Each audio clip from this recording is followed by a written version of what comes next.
இந்தியாவில் அதிக மாநிலங்களில் அதிக மக்கள் தொகையில் பேசப்படுகின்ற மொழி என்று சொன்னால் அது ஹிந்தி தான்.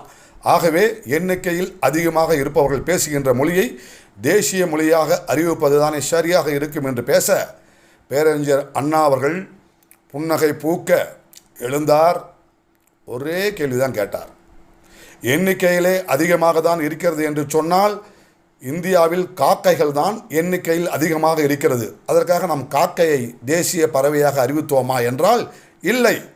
மாறாக தேசிய பறவையாக மயிலைத்தான் அறிவித்தோம் என்று சொன்னால் நாம் இங்கே எண்ணிக்கை முக்கியமல்ல, கருத்தொற்றுமை தான் முக்கியம் என்று குறிப்பிட்டார்.